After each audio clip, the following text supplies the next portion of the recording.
Yes, so a little bit about myself. So that is me.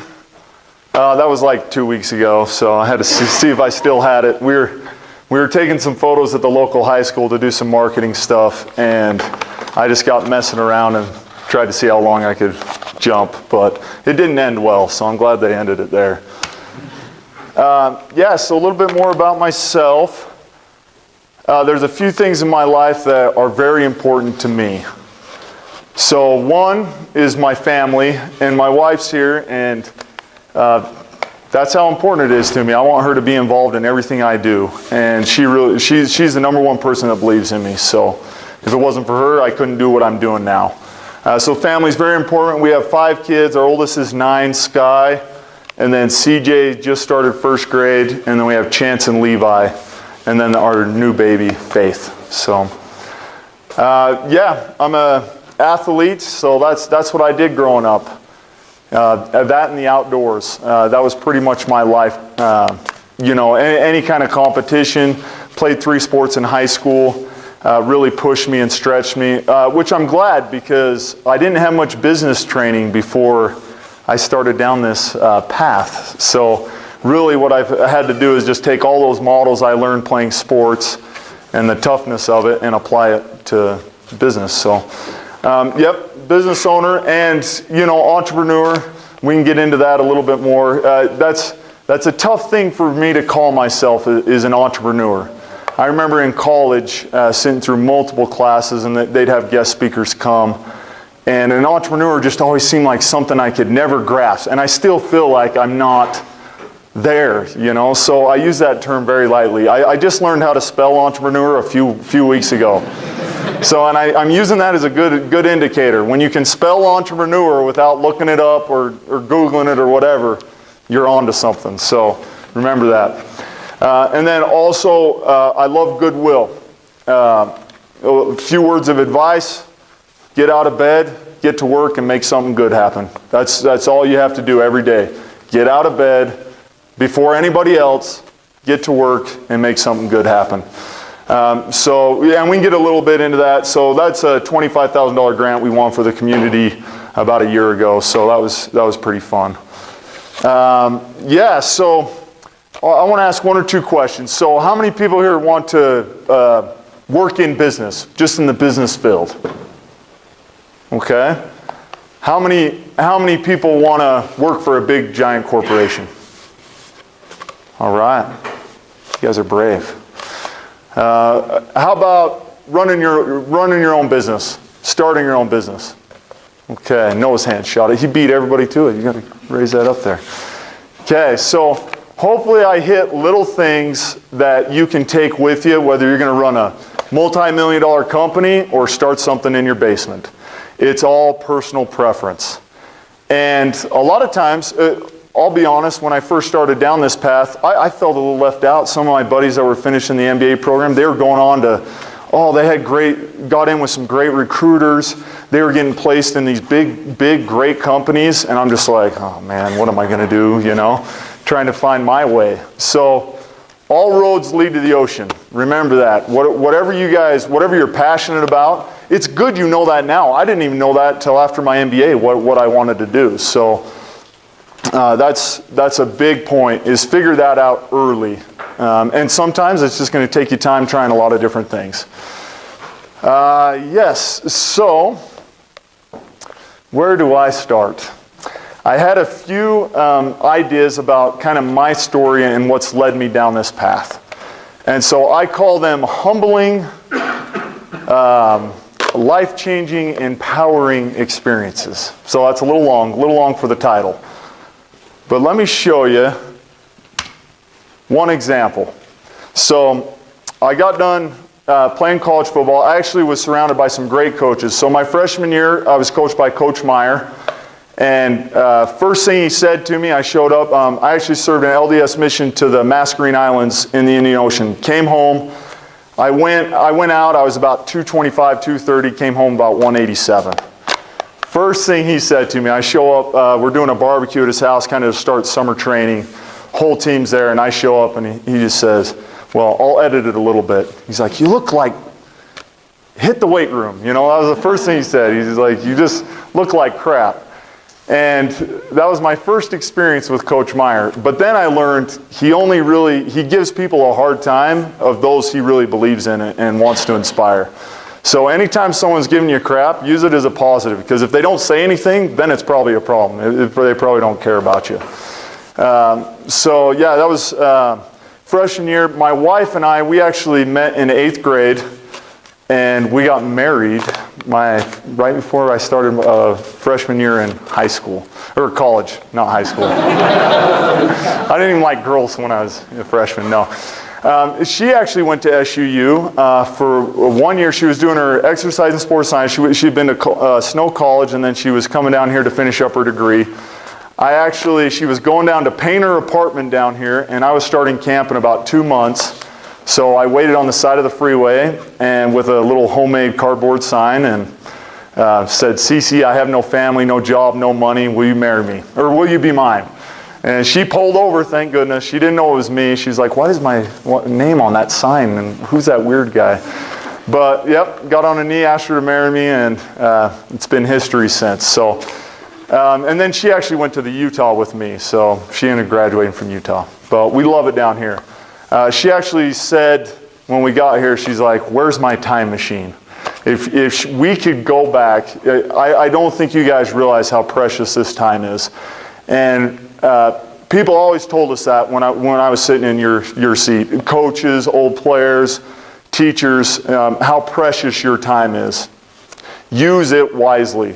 These next 4 or 5 years, they will determine huge. I can't even explain how much this is going to determine the rest of your life. And coming to SUU, best decision you ever made. It's one of the best decisions I ever made. I learned more here in my 1.5 years here than I did 5 years at Utah, as far as on the academic side. It's great. I mean, you have real professors, real great men who, and women who have done amazing things that just want to teach and better your life. So sharpen your pencil every day and bring it to class because you'll need it.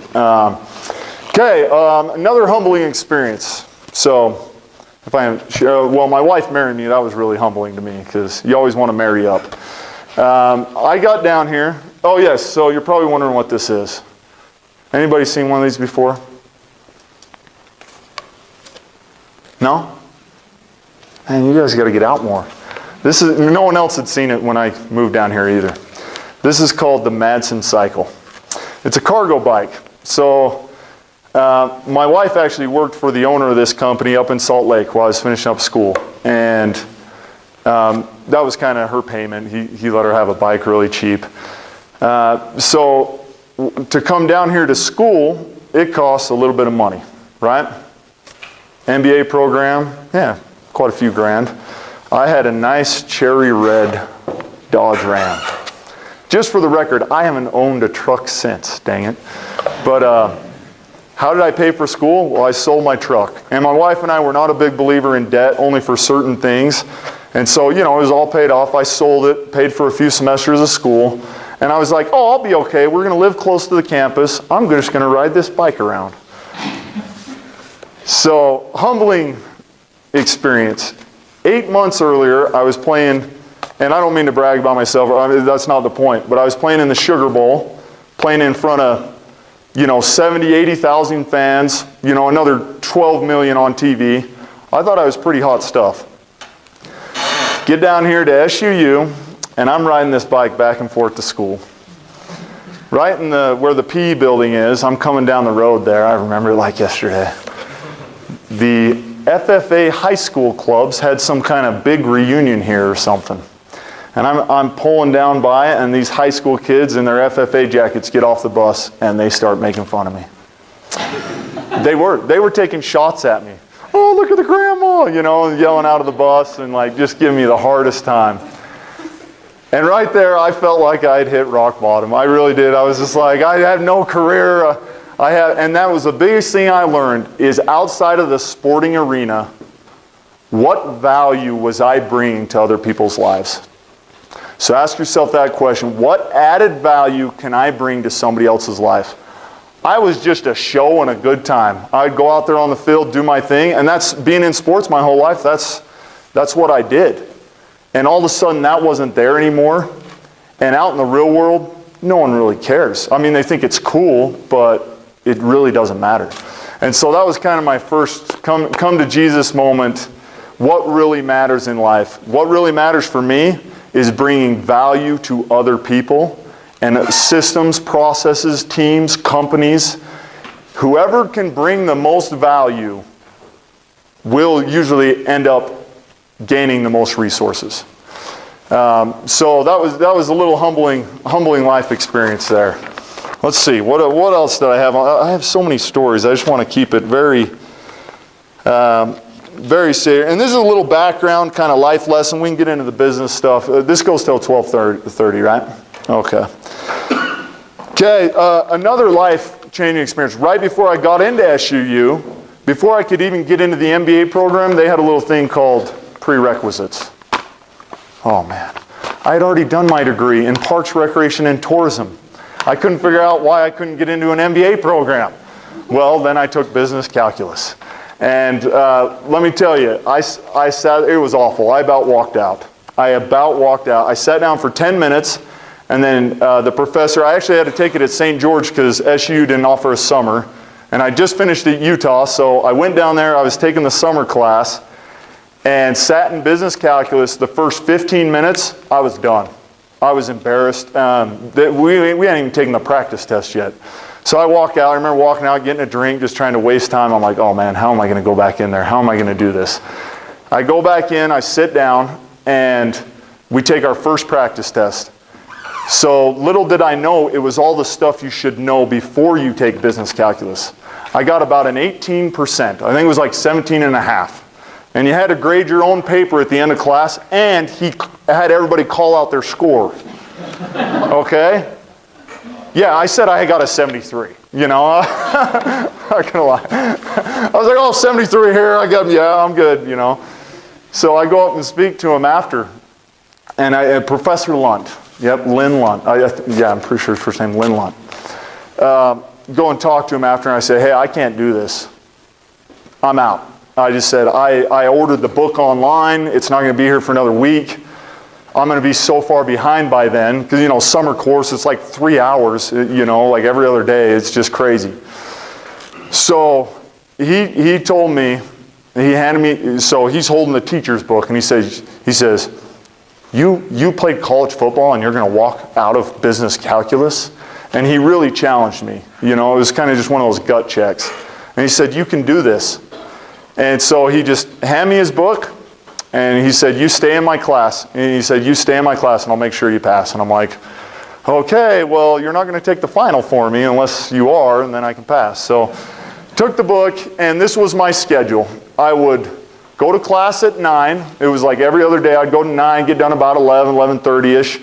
And then I'd go to the math lab, and I would study. And I would do all the algebra that I'd missed out on, that I never really took or paid attention to in my undergrad. And then I would go straight from there, and I worked in an at-risk high school. So I'd go sleep overnight in front of the door of the dorm rooms to make sure no one would leave.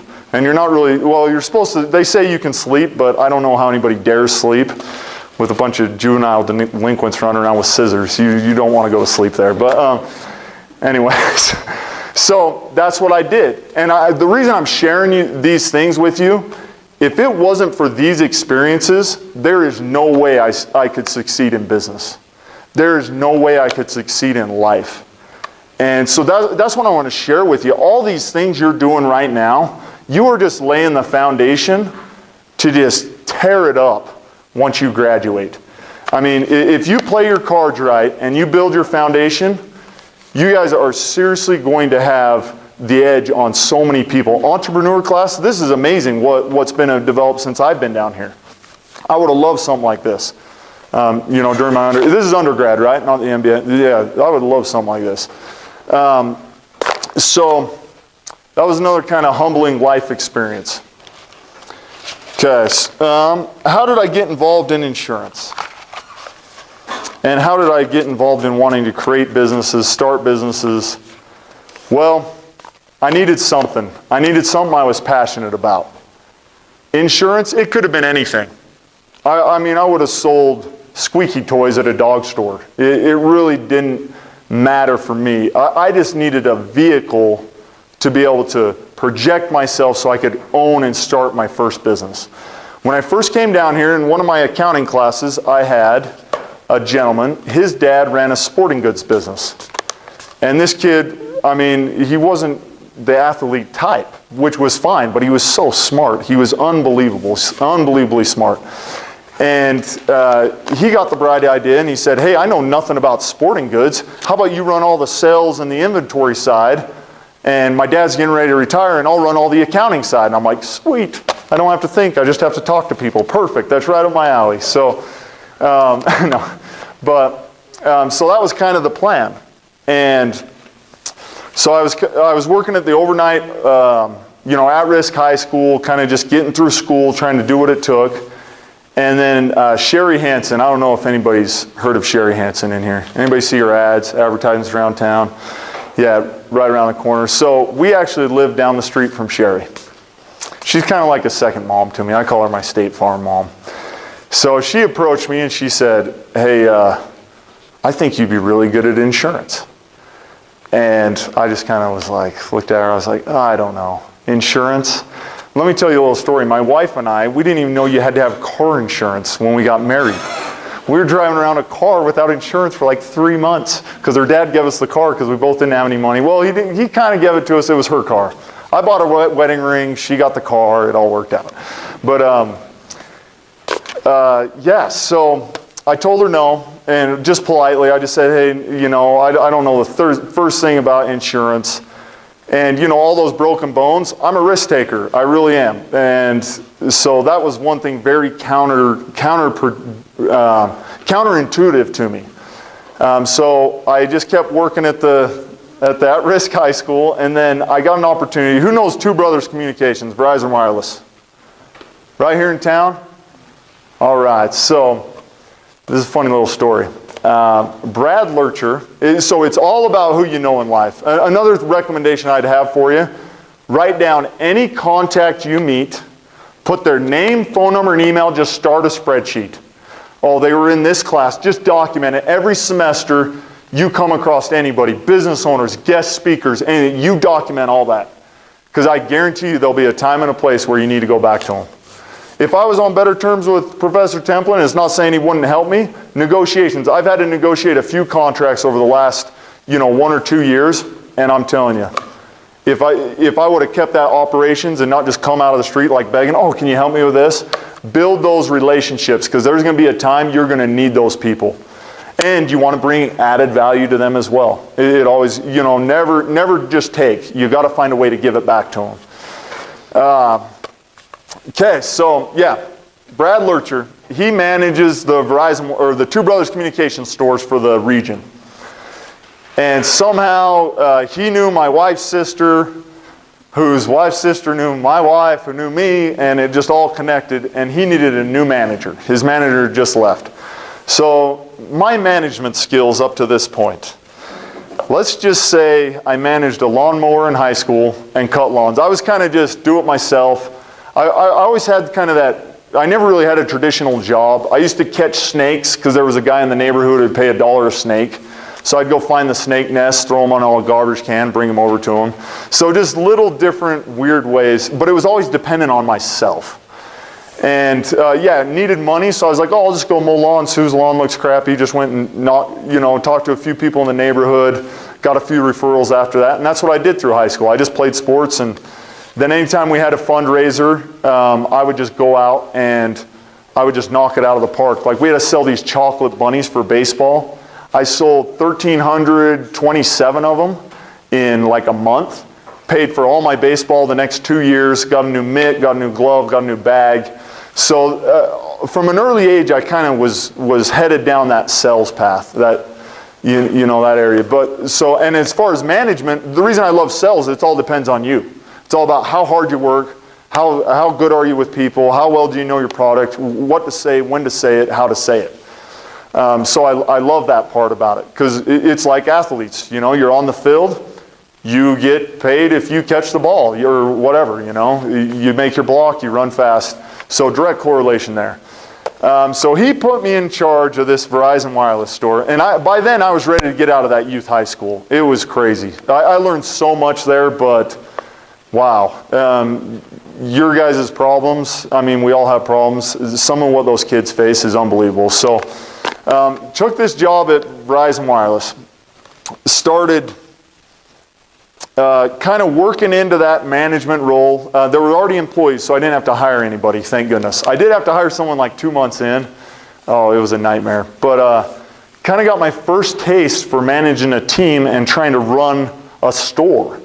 And we had to do inventory and all this stuff. And I wasn't the greatest at that. That's taken some work to kind of learn some processes and systems.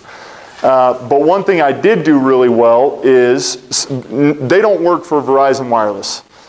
What they do is, well, I mean, they contract with Verizon Wireless to sell their phones. So they're a retailer. And they sell their own phone insurance. And this is how I got into insurance. And their own phone insurance is like half the price. I think it was like a $50, $50, $60 depending on the phone. It's half of what Verizon Wireless sells, and they cover one or two more things.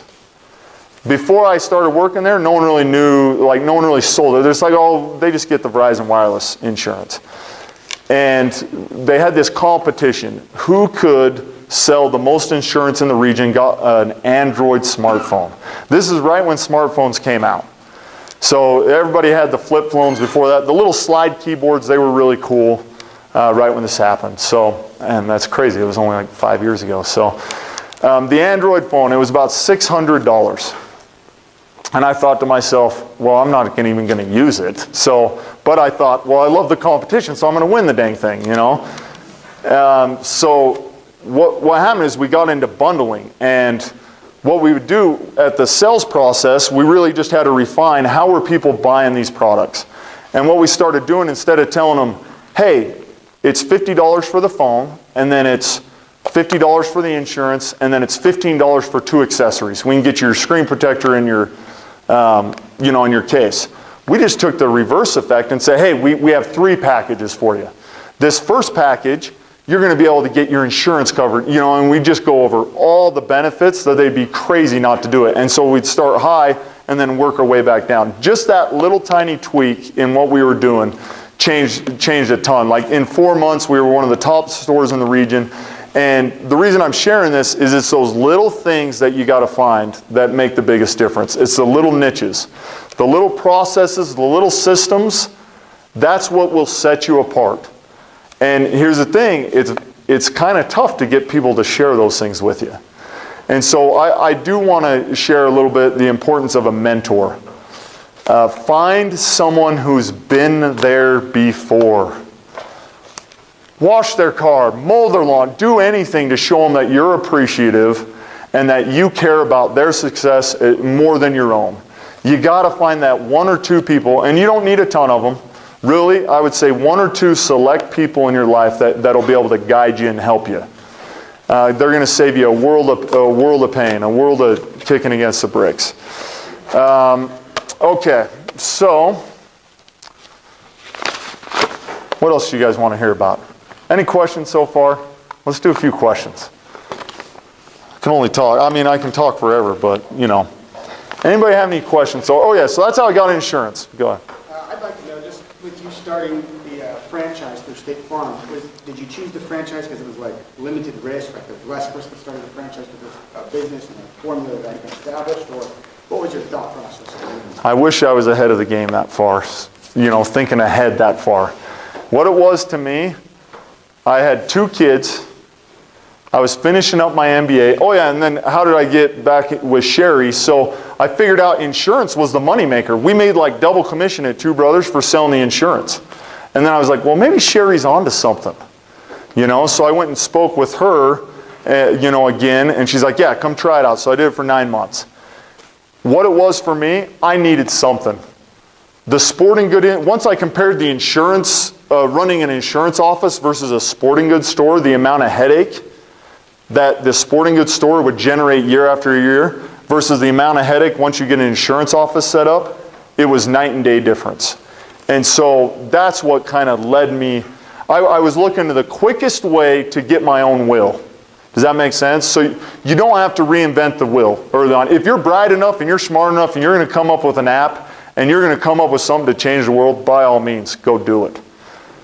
For guys like me, I'm a hustler. I'm going to be out on the street hustling, trying to figure it out. Do I have smarts? Well, I'm not going to tell you what I got on the GMAT or the SAT. But I did have almost a 4.0 in grades. But I couldn't take tests worth anything. If it was a class that was all work-based, brilliant. I would get an A every time. If it was heavy test-based, it was horrible. I was just horrible at it. But I've gotten better, but it's just one of those things. So play to your strengths. And my thought was on the, as far as getting into insurance, it played perfectly to my strengths. I knew how to sell. I knew how to hustle. I had a little bit of team experience. And that's why my quote is, if it can't be done by the team, it won't get done. So I'm at the phase now in business where I can't be the guy on the floor anymore. I don't want to be. I know how to do it. So now it's just documenting my system, my process, the little trade secrets I've learned, and pass those on to other people and get them set up.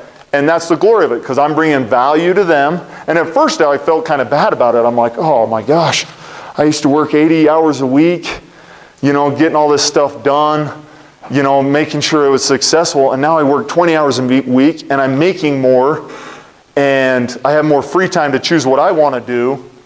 You almost feel guilty. Like, at least I do, because I never want someone to outwork me. But then I learned, hey, you know what? I am providing for these families. One of our team members, he's having a baby today. He's going to have the next week or two off. I got another office manager. He just purchased a house.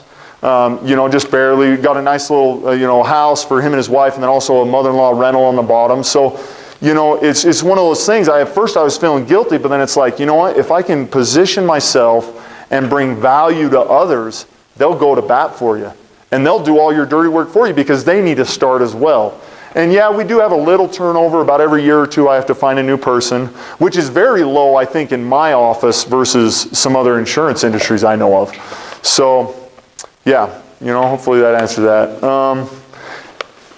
Anyways, what other questions? Let's just do questions. That's funner. Instead of me just... you know Roger. Who now? Roger Reed?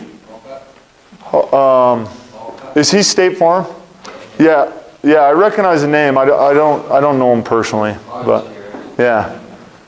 So who here is interested in the insurance industry? One or two? What kind of insurance? What are you thinking? Right now I work for Allstate. Okay. Hey, you know what? Nothing wrong with a little professional courtesy and competition. We thrive off of it. What about yourself? American National. Hey, they were big. They're big down here. Yep. I spoke to, who's the contact over there? Do you know a Colt? Yes. Yeah. I only remember him because we have the same name, but big, tall guy, yeah. So, what questions do you guys have about it? Did you start? Oh. Okay. Did you start your own, or did you buy your State Farm agency? That was another thing to answer kind of his question as well. By the time I finished college, I had a total of, how much do we have, CC? 3,000? 6,000? Right around I want to say we had 3,000 in a bank account we could access and another 3,000 that was harder to get to. That's all I had. I had that and a degree. An MBA, my heart, my passion, that's all I had.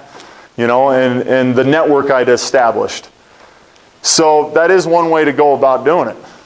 That is. We started that agency. I still had $10,000 in a student loan. And it was still lower interest than I could have went and got like a different type of loan. So I used that money to show State Farm I had some assets to throw out. Oh my, I don't even know how I got into this gig. So to get into the insurance industry, you have to jump through some hoops. Some of these, captive markets. Independent, a little, I didn't research that as much, but talked to a few independents.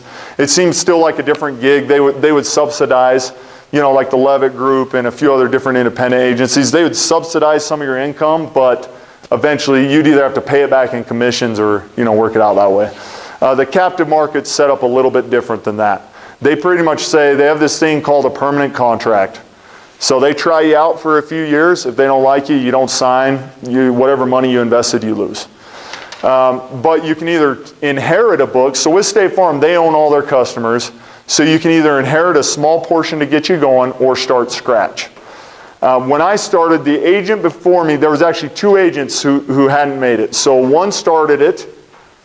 He grew it to about 300 auto, which is, heck, we do, at our prime, we were doing about 200 auto policies a month, so if that makes sense.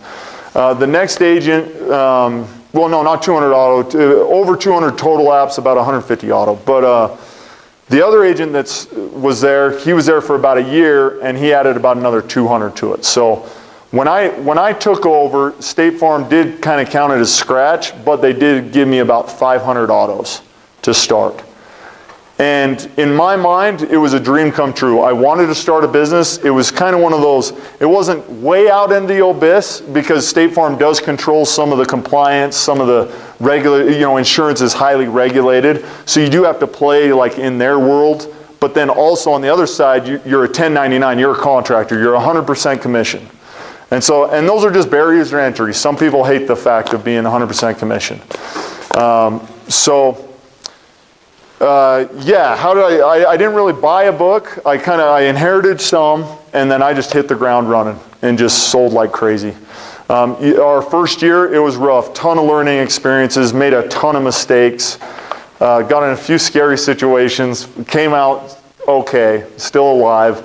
We made it through our first year, and then State Farm actually, at the end of my second year, they offered me a permanent contract. So I actually wanted to delay it another 2 years because you can make more on the temporary, but took the permanent contract, and then once you sign the permanent contract, it's pretty much State Farm saying, hey, here's your market area.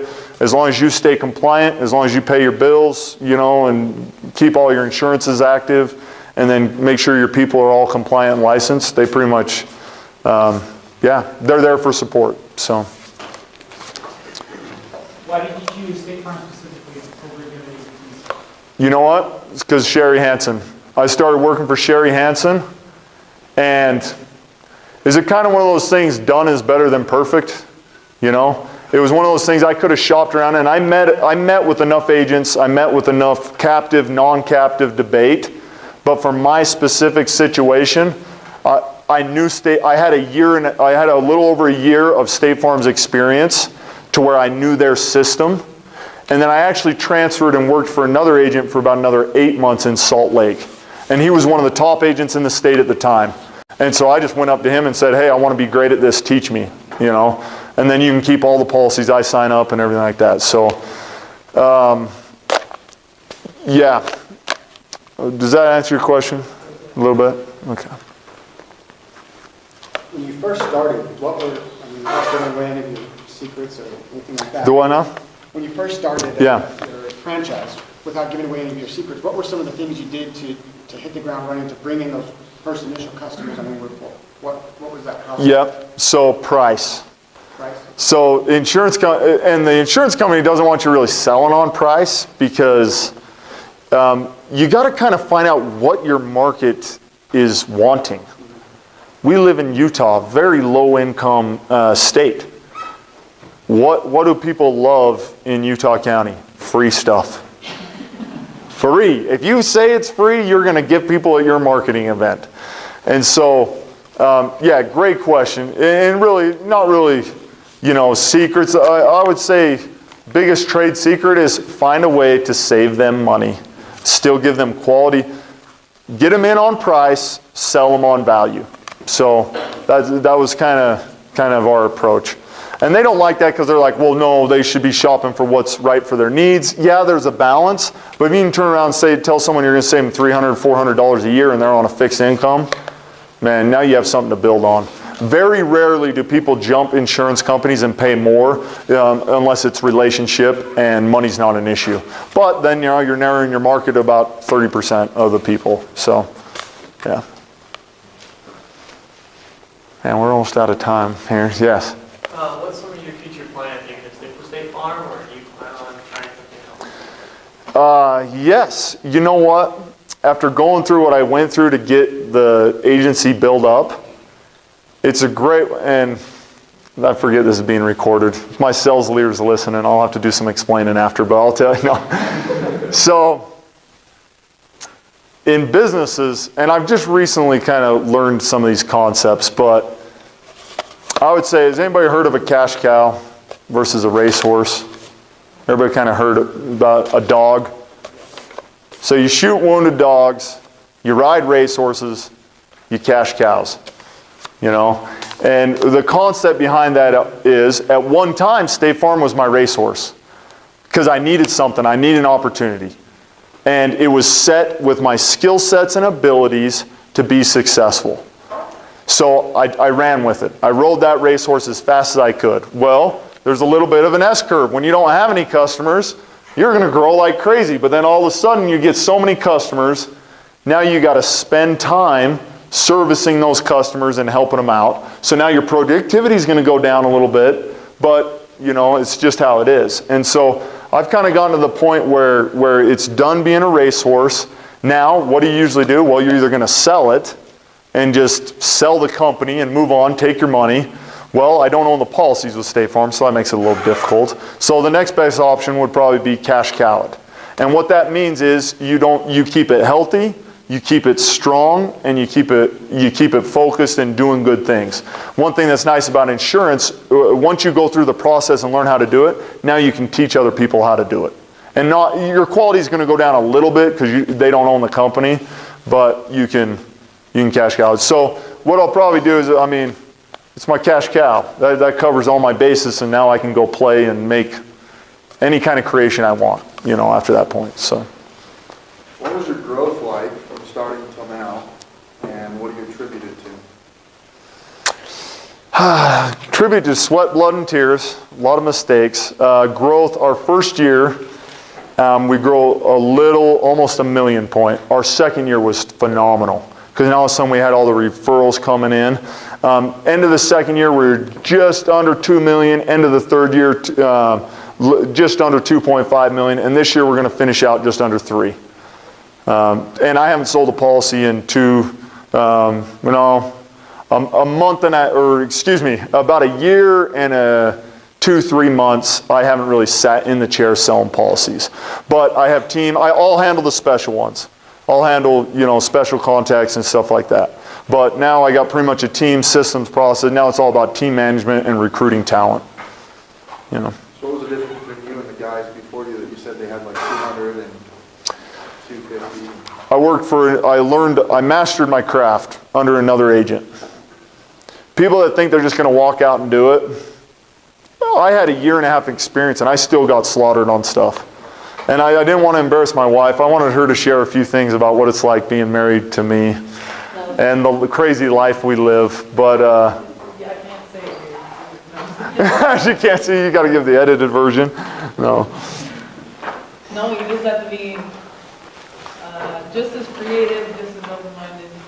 Yeah, the devil's advocate, I guess. And it's all about support system. It really is. And she stopped me from doing some crazy things. She stops me every day. I'm going to get through this real quick. I got about a minute. Some lessons learned since graduating. Get your own will. We covered that. You don't have to invent the wheel early in your career. If you're smart enough, great. If not, get something, run with it, get a foundation. Win 80% of the time. That's very counterproductive from an athlete. You want to win 100% of the time. If you're not losing 20%, you're not trying hard enough. Remember that. If you're not in awkward situations 20% of the time and you're not getting beat down by life 20% of the time, you're not doing the right thing. You want to have those failures because that's where you're going to learn the most. Fabulous 5. Be very careful who you surround yourself with. If there's cancers, cut it out. You'll become the 5 people you hang around. And it doesn't mean you're going to say the same things. What it means is their ability and their potential is going to directly reflect your ability and your potential. Keep to the code. Have set values. If I would have had a better value structure when I first opened my agency, I would have avoided 9 out of the 10 major issues I had my first year. If I would have had a better value system and conveyed that to my team. I didn't convey that to my team very well. They will run People will run you over and run you down unless you make a stand. You tell them what you believe, what you believe in, what your goal is, and what your purpose is. If you don't do it, they're going to do it for you. And you'll be subject to their result. Master your craft. That's another thing. Find the thing you're way good at and you have the most passion for that you could do day in and day out. Do that. Because you're going to get the most income and the most satisfaction in life from that. Don't quit, only replace. Never quit something, just replace it with something else. You go out and try to learn to ice skate. Okay, well, you suck, you hate it.